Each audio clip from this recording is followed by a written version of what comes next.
Pentingnya komunikasi yang efektif di tempat kerja. Yang pertama ada meningkatkan efisiensi komunikasi yang baik, memudahkan aliran informasi dan penyelesaian tugas dengan cepat dan akurat, mencegah kesalahpahaman, komunikasi yang jelas, menghindari misinterpretasi dan konflik yang dapat merugikan tim. Dan yang kedua ada membangun hubungan kuat, komunikasi yang terbuka dan jujur, membangun rasa saling percaya dan kolaborasi. Teknik membangun komunikasi yang baik dengan rekan kerja. Yang pertama itu ada berkomunikasi dengan jelas.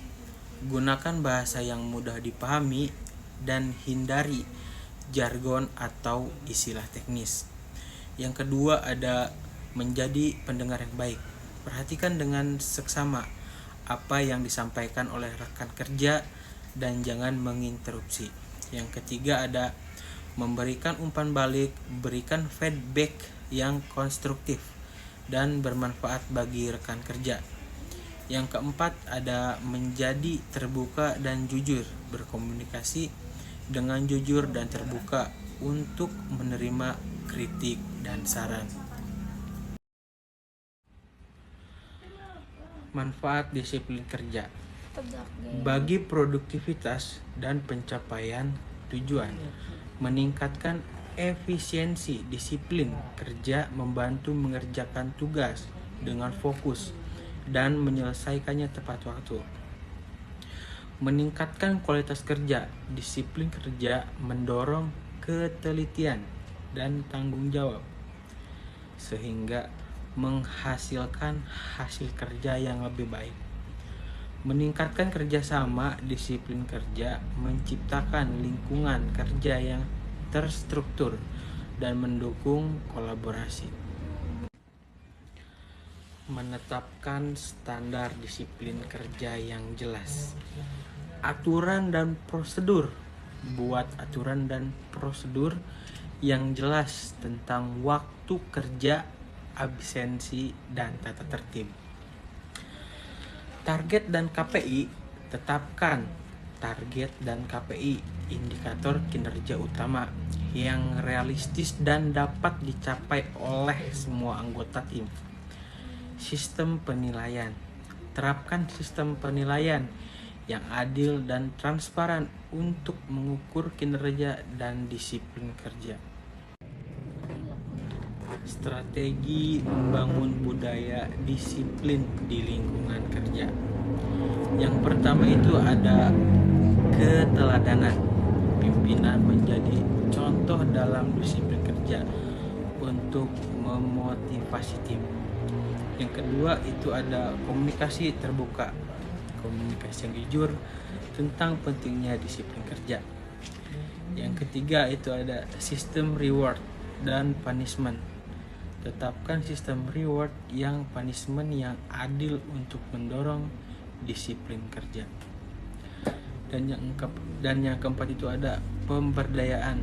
Berikan pelatihan dan kesempatan bagi anggota tim untuk berkembang. Mengembangkan motivasi diri untuk berdisiplin. Yang pertama ada tujuan jelas, tetapkan tujuan yang ingin dicapai dan buat rencana untuk mewujudkannya. Yang kedua ada peningkatan diri, berusaha untuk terus belajar dan meningkatkan kemampuan diri. Dan yang ketiga ada percaya diri, percaya pada kemampuan diri dan potensi untuk mencapai tujuan. Mengatasi hambatan dalam menerapkan disiplin kerja. Kurangnya motivasi, tetapkan tujuan yang memotivasi. Berikan penghargaan dan ciptakan lingkungan kerja yang positif. Pertama, dan yang kedua, ketidakjelasan peran, tentukan peran dan tanggung jawab setiap anggota tim dengan jelas. Kurangnya dukungan berikan dukungan dan bimbingan kepada anggota tim yang mengalami kesulitan. Langkah-langkah mempertahankan komunikasi dan disiplin kerja yang baik. Yang pertama, ada evaluasi berkala. Lakukan evaluasi rutin untuk melihat kemajuan dan area yang perlu diperbaiki. Yang kedua, ada komunikasi terbuka, dorong budaya komunikasi yang terbuka dan jujur dalam tim. Yang ketiga, ada pelatihan.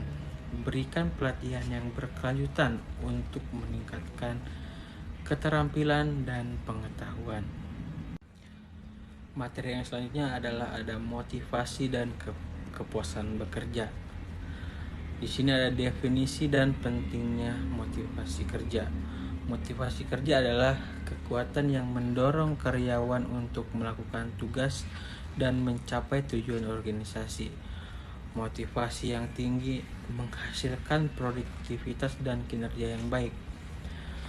Pentingnya motivasi yang tinggi membantu karyawan untuk lebih fokus, bersemangat, dan berdedikasi dalam pekerjaan mereka. Ini juga mengurangi pergantian karyawan. Teori-teori motivasi kerja. Yang pertama ada teori hierarki. Kebutuhan Maslow memahami tingkatan kebutuhan manusia dari dasar hingga puncak. Yang kedua ada teori dua faktor Herzberg, membedakan faktor-faktor yang dapat menyebabkan kepuasan dan ketidakpuasan kerja. Yang ketiga ada teori X dan Y, Max Greger, menjelaskan dua perspektif manajer terhadap karyawan yang mempengaruhi pendekatan motivasi. Faktor-faktor yang mempengaruhi motivasi kerja. Tujuan dan penghargaan. Tujuan yang jelas dan penghargaan atas kinerja yang baik memotivasi karyawan untuk mencapai hasil. Kesempatan pertumbuhan pelatihan, pengembangan, dan kesempatan promosi mendorong karyawan untuk berkembang dan meningkatkan keterampilan. Lingkungan kerja, suasana kerja yang positif, kolega yang sportif, dan pemimpin yang inspiratif meningkatkan motivasi, komunikasi, dan transparansi. Komunikasi yang terbuka dan jujur membantu karyawan memahami peran mereka dan mendukung mereka. Definisi dan pentingnya kepuasan kerja. Kepuasan kerja adalah perasaan positif yang dirasakan karyawan tentang pekerjaan mereka dan lingkungan kerja. Pentingnya kepuasan kerja yang tinggi meningkatkan kinerja, retensi, dan loyalitas karyawan terhadap organisasi. Teori-teori kepuasan kerja. Teori harapan Fromm, karyawan akan termotivasi jika mereka percaya bahwa upaya mereka akan menghasilkan hasil yang diinginkan. Teori keadilan Adams, karyawan membandingkan kontribusi dan penghargaan mereka dengan orang lain untuk menilai kesetaraan.